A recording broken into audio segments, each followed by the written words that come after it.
Driving up this road always is very exciting for me. I did it over 100 times because then I know I am going to be in the air soon.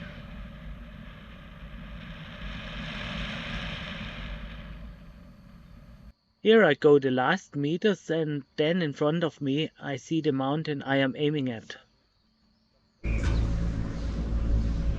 Today I'm here in Werfenweng, which is a small city located in the south of Salzburg. It's about 45 minutes to come from Salzburg to this place, and it is very common for paragliding. The mountain I am talking about is called Bischling. If you look at the Werfenweng Paragliding Area at Bischling Mountain, we see one landing down here in the valley a little bit west of the parking. There are 3 takeoffs. The main takeoff to the west, another frequently used takeoff to the east, and there's also one takeoff to the south. The distance from the west takeoff to the landing is about 2 kilometers, and this terrain is quite steep, so that you can find very often also speed wings here, both in summer and in winter time. The good thing about Werfenweng is the cable car. It brings you up the mountain in less than 10 minutes. The altitude of the mountains is about 1,800 meters, while the landing field is about 1,100 meters. So there's a height difference here of about 700 to 800 meters, more or less. Now we are up on the mountain. And what you see in the direction towards the east, that is Dachstein. If we now look around at the top here, directly behind the windsock, we have the mountain range called Hohe Tauern, where Großglockner, the highest mountain of Austria, is located. Towards the west, we see Hochkönig Massiv, and if we go around with the camera, then on this side we can see Tauerngebirge, and down there you can also see all the people launching towards the east. The east is a very popular launching place because we very often have wind from the east here, also in winter. This is something like a Prallhang, where you even in winter you can fly because the east wind is very strong at this ridge sometimes. But if we look down here, then down there we can see the takeoff to the west. This takeoff is mostly used in the afternoon hours when the sun comes around to the western side. It is about 50 to 70 meters in size, and here we still have snow at the end of May when I'm approaching this place. So if we have a look at this takeoff, then we can see a lot of pilots are able to prepare themselves at the same time, even if the local school is here, which is very often the case. The wind situation up on this mountain is sometimes a little bit strange. Here we can see the flag already pointing to the west, but if we would look at the main flag up on the mountain, we see the wind is still from the east with about 10 to 15 kilometers an hour. So there's very often the situation that you can start at the west and the east the same time, but I'm not sure if this is possible today. So 2 weeks later we see the takeoff to the west when the local paragliding school is here. This is how the takeoff looks like if nobody is here.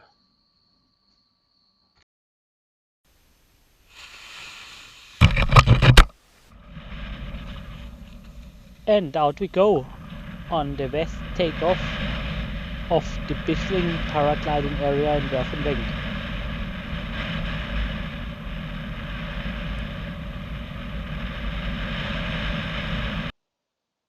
Here we have a final view onto the western takeoff before we now move to the eastern takeoff. The eastern takeoff is much smaller than the western takeoff. Only about 3 or 4 gliders can prepare themselves at the same time, and as you see here, a lot of people are approaching it if there's east wind, so it's quite busy very often. But still, if the wind is good, it's only a matter of good preparation to get out on this place. Here I am now preparing for takeoff with a reverse launch. Nice wind, easy takeoff, and here in the slow motion you can see the takeoff conditions in detail.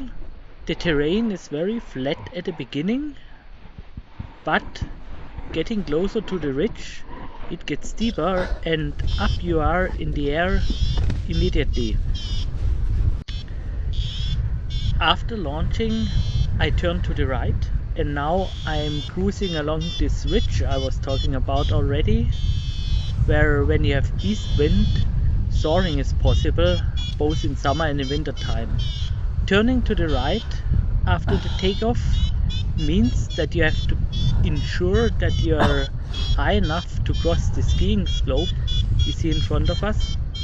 Otherwise, if the conditions are not so good, it would be better to turn to the left after the takeoff to get to the landing.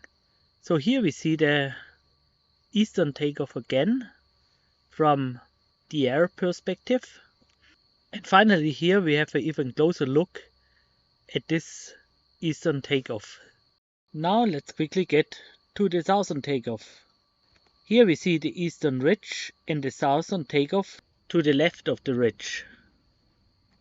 The takeoff to the south is a place where it's not used so often, because also on the east and also on the west takeoff it is possible to get out to the south somehow. Well, sometimes you see people here, as I said, not used so frequently. You launch here and down you go, down along the slope. It's a quite smaller takeoff.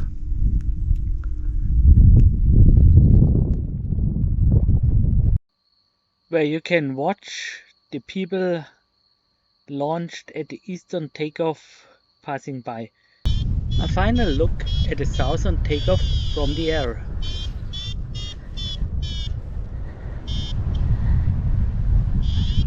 On this picture we can see the Bischling mountain to the right hand side and the paragliding area in front of us.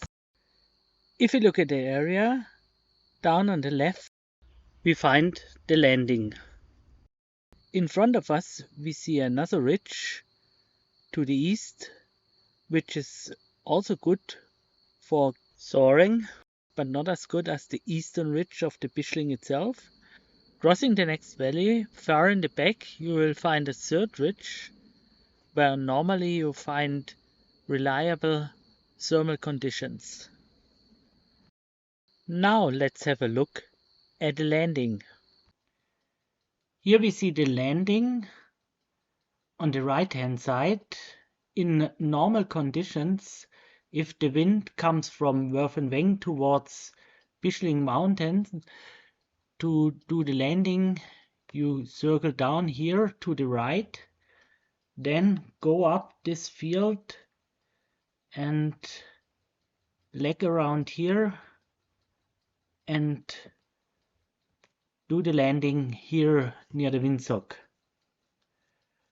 So if the wind is the other way around, then everything has to be done on the left here and come into the landing like this.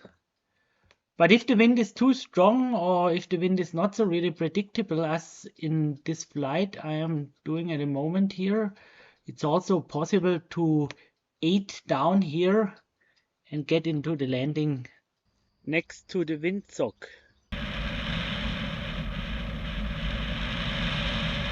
Here you can see me circling down at the position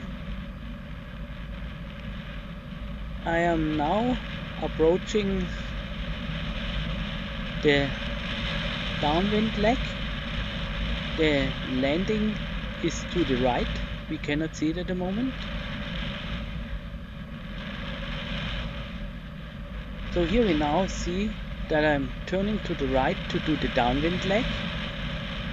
Then, depending on the height, I still have too much height at the moment here. Depending on the height, turn to the base leg. What I'm doing now. So in front of us we see the road. We should not cross the road too low. So I am already now approaching the final leg down to the field, and in the distance you can see the tree range. If there's a strong uphill wind, don't get too close to the tree range or aim at a gap between the trees. So to the left we see the windsock. My original intention was to land directly at the windsock, but due to some thermals I overshot it, and trying to avoid to get too close to the tree range, I am now stopping the glider.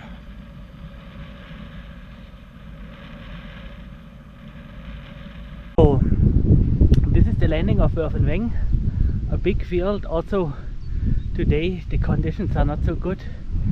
The windsock is now pointing towards the north. That's why in the air it was not so nice. Normally the windsock should be to the west or to the east, mostly to the east.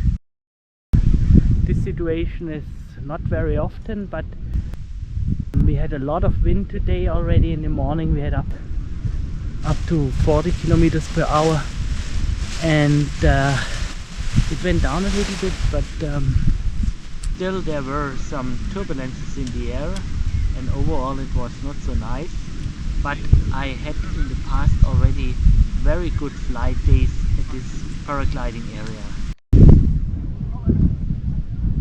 Okay, that's it from Werfenweng. I hope you have enjoyed the video.